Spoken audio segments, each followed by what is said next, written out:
A father to a 10-year-old girl who was murdered would say to her killer, "If he ever gets out, I will kill him." Hello, true crimeers. This is the case of Lorraine Pacifico. Viewer discretion is advised.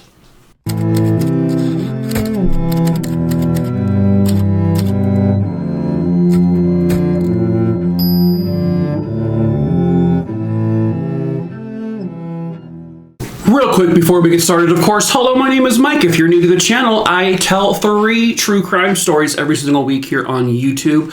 Mondays, Wednesdays, and Fridays, depending on when you're seeing this video. I am starting to post videos Monday through Friday. A couple of them are going to be very, very short videos, but they'll be there. So please subscribe if you are into true crime and you like this kind of thing. And I also tell short form true crime stories over on TikTok where I'm more known. I do have a few million followers over there. You can follow me there if you want to or not. It's up to you. The link to that is in the link tree in the description of this video below. You'll also see it pop up here at the beginning and at the end of the video. Also in the link tree below, you'll find my merch store. We sell like t-shirts and hoodies. We do ship all over this wonderful world. So feel free to check that out too if you want to. And then lastly, if there is a case you want me to cover, just send me an email. My email is listed below. Just email me the name of the individual, where it happened, when it happened. I'll add it to the list. I've got over 5,800 names on that list right now. It may be a long time before I get to that one because I do pick my cases at random to be fair. But I will get to it at some point. But anyway, let's get into today's case. At the time of this case, Lorraine Pacifico was just 10 years old, and she was living with her family in Staten Island, New York. It was summertime. Lorraine was on summer vacation, and this always made her very excited because Lorraine loved to just get in the pool and swim. She loved to play basketball. She loved going outside, playing with friends, playing hopscotch and hanging out with all of her friends in the neighborhood. She loved to ride her bike around the neighborhood. She loved being a kid, basically. And being outside was just kind of like her comfort zone. This was 1980. Kids were outside more often playing with the neighborhood kids. Lorraine was 4'10". She was small. She was petite. She had long brown hair. She wore braces. She was the only daughter to Peter and Ann Pacifico. She was the youngest. She had 2 older brothers. And Lorraine really looked up to her brothers. She loved them very much. They were her protectors. One of her brothers was 18. The other one was 21. They were kind of out and off doing their own things in their adult life now, but they were always there for their little sister. It was the afternoon of July 7th, 1980. Lorraine's mom would call the house and say, "Hey, I'm on my way home." Her mom worked at the New York Stock Exchange. Her mom can recall that on that phone call, Lorraine told her, "Okay, I'll see you soon. I'm going to finish my peanut butter and jelly sandwich, and then I'm going to go outside and play with my friends." Lorraine's brother, Anthony, still lived at the house, and he can recall that she did, in fact, eat her peanut butter and jelly sandwich. And then he saw her walk out the front door, excited and happy, full of joy to go outside and play with her friends. She walked out, she closed the door. Lorraine Pacifico, 10 years old, would never be seen alive again by her family. Lorraine's mom arrives home sometime after this, and she goes to the kitchen and she starts to make dinner. Dinner time came. Lorraine still wasn't in the house. And so they look outside, they don't see Lorraine playing anywhere. They think this is kind of strange. I mean, sometimes Lorraine would play down the streets, so it wasn't like totally unusual to not see her just outside the house. But 8 p.m. comes and it's getting dark, or it is dark, and Lorraine still isn't home. And so at that point, Lorraine's mom and her brother, they head out, they begin searching the neighborhood for her, but they cannot find her. But once they don't find her anywhere, they're knocking on doors of her friends' houses, she's not there, they call 911, they report her missing. Police arrive, and by that evening, they actually set up essentially a command post in the Pacifico home. They get helicopters up in the air as soon as possible with their lights, and they are searching everywhere for her. They are searching on foot. They are searching in vehicles. They've got dogs helping them. They are out like crazy. Not just police, but the neighborhood is, family, friends, all looking for her at this point. And initially, they're having no luck. This girl just vanished. She just poofed into thin air. But 3 days later, on July 10th, 1980, a couple of policemen who were searching for her, they came across a human body. And this was the body of a young child. This was under the Staten Island Rapid Transit Overpass. And on this basically ledge underneath the overpass, there was the badly beaten and mutilated body of a child, a young girl. She was wearing a little blue jumpsuit when she left the house, and it was still on her, but it was pulled down to below her waist. Sadly, they were able to pretty quickly confirm that this was the body of 10-year-old Lorraine Pacifico. And this obviously devastated the community, it devastated her family, her friends, her classmates. Everybody was rocked by this. The coroner would do their autopsy, and they found that there were 6 pretty severe skull fractures with Lorraine's body. And this was due to being struck over the head with a large rock that they said was about the size of a loaf of bread. She had been beaten over the head with this rock. Whoever did this also had some kind of sharp instrument to slice into Lorraine's chest, and also had cut her below her waist, and there were at least 3 or 4 separate cut injuries to her body. The coroner could not determine if she was sexually assaulted or not. There was no evidence of it. However, they did find a strand or 2 of pubic hair on her body. The coroner did determine that she was killed the very same evening she was reported missing. Her body, because it was summertime and it was very muggy and kind of, the weather was a little hotter, her body was already in a pretty bad state of decay, which is one of the reasons why they could not say for certain if she was sexually assaulted or not. They do believe that she was, they just didn't have proof of it. So now they're no longer searching for the little girl, they're now searching for her killer. Lorraine's brother Pete was adamant that he thinks that police need to look at a particular person. This individual was Keith Vicio. He told police that there was a day where he was, I guess, on foot walking towards to a concert he was going to be attending, and the concert was going to be at Central Park. Well, he saw 20-year-old Keith Vicio, I guess, with a young girl that he did not recognize. And this was on the platform of the train station. He said he saw Keith put his arm around this girl, but this girl was like standoffish and like, get away from me, and she threw Keith's arm off of her. The girl, who was also with another female friend, they began walking away from Keith, but then Keith, according to Pete, because he was watching this happen, he turned and he began to sort of like stalk the 2 girls. Fast forwarding to when they were searching for Lorraine, well, Pete saw Keith again. He was just seen on the streets during the search. And when Pete approached Keith, just to say hi to him or whatever, Keith was like rubbing his arms and his neck, and he was like trying to hide things. It looked like scratch marks. And this was enough for police to want to bring Keith in for questioning, because he just seemed very suspicious.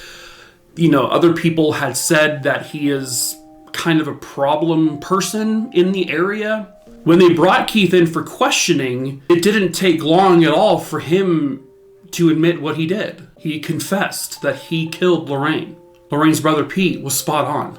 He didn't just confess to police once or twice, he confessed 4 different times. Not only did he confess with his, by talking, he also wrote down his confession. And it was pretty much the same across the board. He didn't change the story. He didn't lie about one thing in one story, then flip it in another story. It was all pretty consistent. So what he says was, on the morning of July 7th, 1980, he had quit his job. He was working as a clerk at a nearby brokerage firm. And because he quit his job, he was under stress, I guess. And he said he pretty early that morning started to drink and started taking Quaaludes. He was hanging out with some friends earlier that afternoon. He then said he went to hang out with some friends kind of early in the afternoon. He actually says he saw Lorraine's brother Pete the same day that Lorraine went missing. And he says around 1 or 2 in the afternoon, he saw some high school girls and he tried to flirt with one of them or pick one of them up. But she was like, get the fuck away from me, you creep. And the girls that he was trying to talk to got onto a school bus and, they left. Then Pete continued to walk about the neighborhood, I guess, near a grocery store, a market, where he saw other young girls, and he began to harass them and try to pick them up and flirt with them, and he was clearly bothering them. And they go into the store, they tell him to piss off, and then one of the people who worked in the store saw him out there, saw Keith outside, and chased him away, said, get the hell out of here. Then at about 5 p.m., he is now at the train station platform, and that's when he ran into 10-year-old Lorraine Pacifico. And he said he started to talk to her. Realizing she's this 10-year-old impressionable kid who's trusting of people, he said, hey, I want to show you something under the bridge. And at first, Lorraine started to follow him. But then according to Keith, Lorraine seemed a little kind of freaked out. She found this kind of sketchy, even for 10 years old. And it looked as if she was starting to get scared. And so by the time they got to underneath the bridge, Lorraine tried to leave. As she leaves, Keith grabs her arm and yanks her back to under the bridge. And she screamed, let me go, let me go. She's screaming. She's actually scratching him. But then he yanks her and he throws her to the ground. And it sounds like he was trying to confess to police that he was at this point trying to sexually assault this child. But she struggled, and she was scratching him, and she was fighting back, and she was screaming. And so he found a rock nearby. He took it, and while kind of pinning her to the ground with his body, he smashed her over the head with this rock. He also first, before the rock, he took her and he slammed her head, back of her head, into the concrete, ground. And then he tells police that, the next thing I knew, I was just kept hitting her with a rock, and it just kept doing it. He said he felt like he did it 20 times. Then he says once she stopped moving and struggling, he pulled down her jumpsuit, and he found this pipe nearby that had a sharp end to it, and he scratched her body with it. When he looked down and realized that Lorraine was no longer alive, he took the pipe and he threw it into a bush, and he freaked out, panicked, and he ran all the way home like a coward.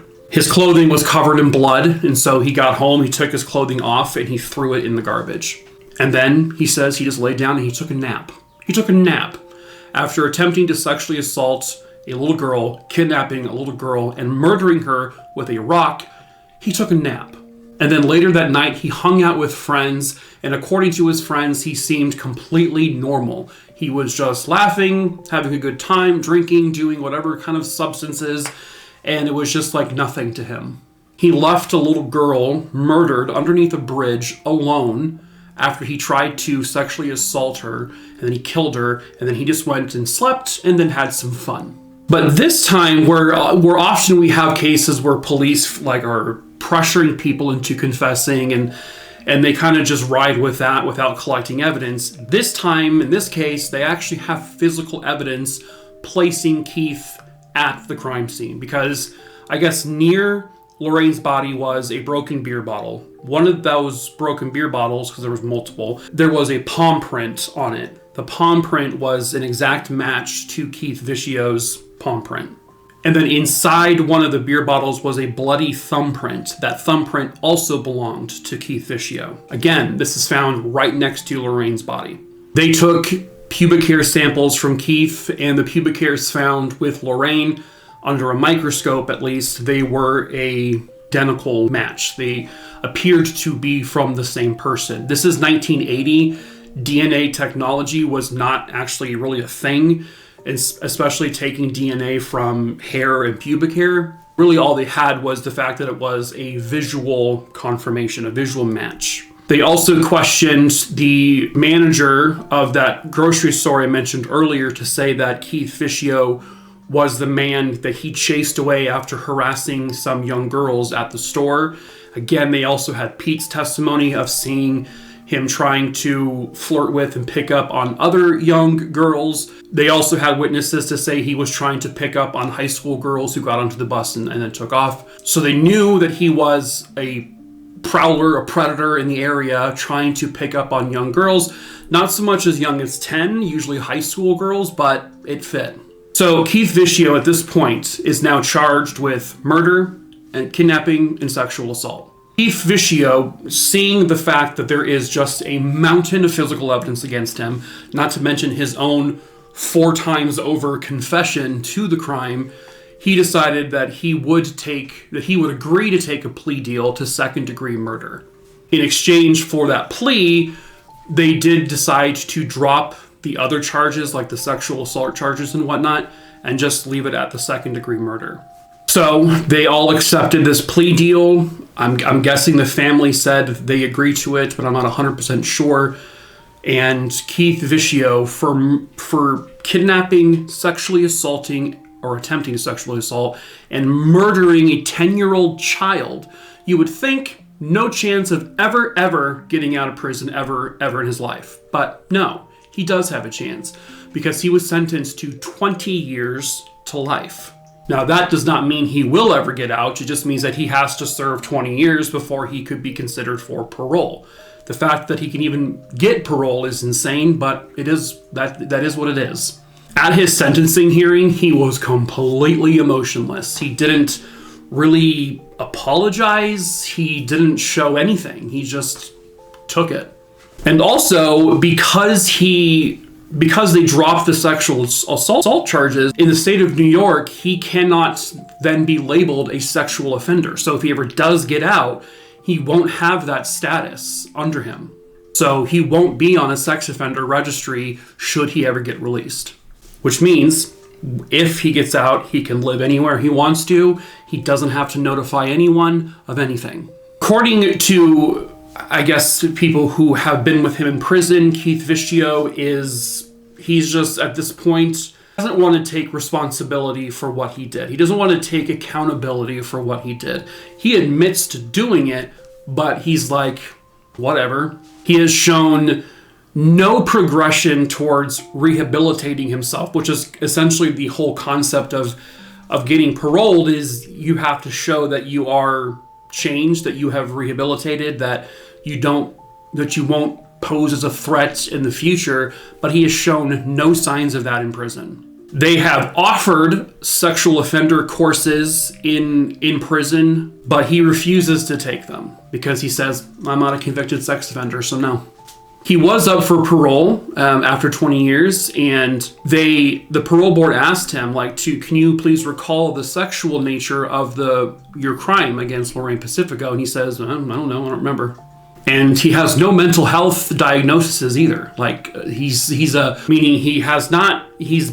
seen people, but there's nothing there to diagnose. So he's not being treated in terms of medications or anything like that for any mental health issues. When it came time for his parole, Lorraine's father, he said, quote, if he comes out, I am going to kill him, and I will go to the top of the Empire State Building, and I will shout it out at the top of my lungs, because that man murdered my little girl. He says that man bludgeoned my baby, and if he ever gets out, I will kill him. He told people, quote, when people tell me I can't kill him because I would be taking a life, I just say to them that I am taking a low life and protecting another child's life.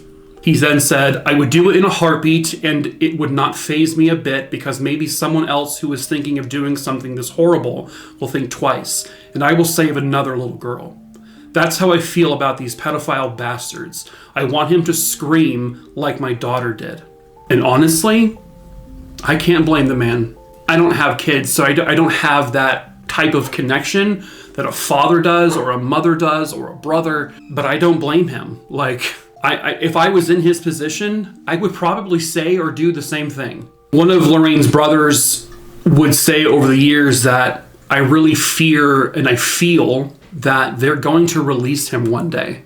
And so they have created petitions over the years for people to sign to make sure that this man is never released, because he is a danger to children. He is a danger to society. And Lorraine's family, not just her dad, but her mom, her brothers, are putting every ounce of energy into making sure that that man never sees the light of day again. Lorraine's brother said, quote, Lorraine had hazel green eyes, but those eyes were dimmed permanently back in 1980. And if she never gets to open her eyes again, her killer should never have to breathe free air again. During a more recent parole hearing, the parole board would say, quote, due to the bizarre and violent nature of this crime, the vulnerability of Lorraine, and the lack of sex offender program completion, his parole will be denied, and it will continue to be denied. They said that there is a reasonable probability that Vicio would not live and remain at liberty without violating the law. He is a threat to future children. He is a threat to future women should he ever get out. And so hopefully Keith Vicio will remain locked up like an animal in a prison cell for the rest of his life, so that he cannot hurt anyone ever again, that he cannot take the life of an innocent person ever again. Lorraine Pacifico was 10 years old. She did not get to really experience life. She did not get to go to junior high school. She did not get to go to high school. She did not get to go to prom. She does not get to have a boyfriend and get married. She does not get to have children. Her parents don't get to have grandchildren from her. She doesn't get to watch her children graduate from high school. Lorraine Pacifico didn't get to continue watching her favorite Saturday morning cartoons. She didn't get to continue playing with her friends and riding her bike in the neighborhood. She did not get to continue to be a child because there was a monster in her midst that took all of that from the world. And hopefully that man never gets out and is never free again. And Lorraine Pacifico got the justice she rightfully deserved. But that is it for this case. True crime, Rooney, Dooney, Dingleberry Dongs. I hope you found it interesting. As usual, please subscribe, give this video a like, follow me over on TikTok if you want to, check out the merch store if you want to, recommend a case to my email. All of that is listed below, and that is the end of this video. So, with that, I am going to bid you adieu. Adieu, adieu, adieu, adieu, adieu, adieu, adieu.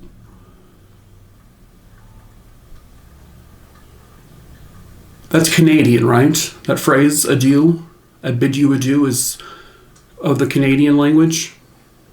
Canadian language, what? I don't know. What am I saying? Kind of an idiot, if I'm being honest with you. I bid you adieu, poop, toop. Well, okay. That was attempt number, 400 to say goodbye properly. But once again, I failed. So I'm a failure at life, in general, at everything. Okay. Oh, you're still here. Why? Anyway, while you're here, I want to talk to you about my Lord and Savior, Elf. So,